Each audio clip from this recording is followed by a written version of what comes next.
Se tem um assunto que as pessoas não gostam muito de conversar, nem de pensar sobre isso, às vezes, é sobre a morte. Mas se há algo democrático que vai acontecer com todos nós, é que nós vamos morrer.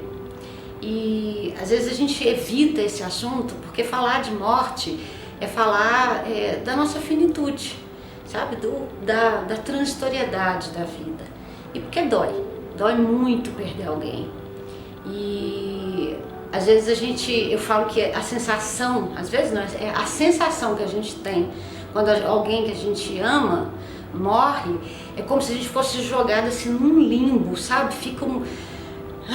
É muito difícil e é um processo.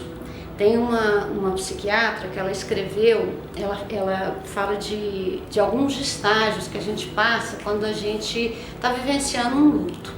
O primeiro estágio é da negação, né? Fingir que não está acontecendo, aí tem alguns comportamentos, né, que a gente finge que não acontece. Tem uma fase da barganha, que a gente negocia com o destino. Tem a fase da raiva, que a gente fica procurando um culpado. Se tivesse feito isso, aquilo, né? Começa a ter raiva do que aconteceu. Depois tem a fase da depressão, que é a tristeza em si mesmo, né? É o entrar em contato com a dor mesmo. E antecede a última fase, que é a da aceitação.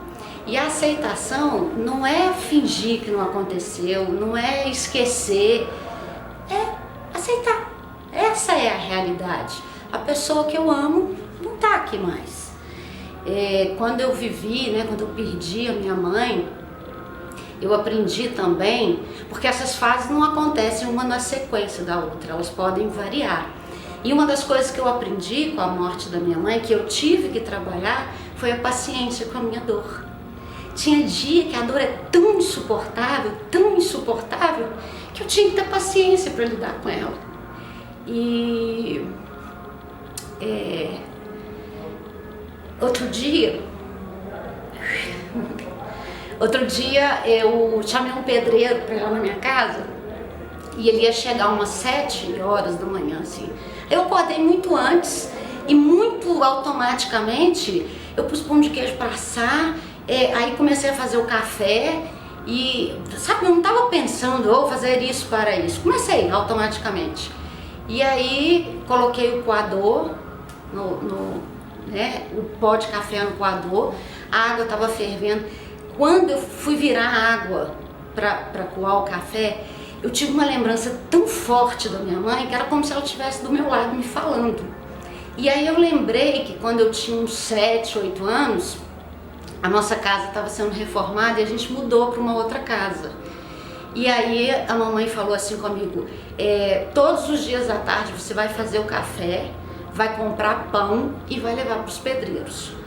E vai servi-los e agradecer, porque eles estão reformando a casa que a gente vai morar. Isso aconteceu, gente, há décadas, e era como se minha mãe estivesse ali do meu lado falando aquilo. E aí eu tive uma certeza absoluta, a minha mãe vive em mim, como ela vive nos meus irmãos, nas pessoas que estiveram ao lado dela. Ela vive na gente para sempre.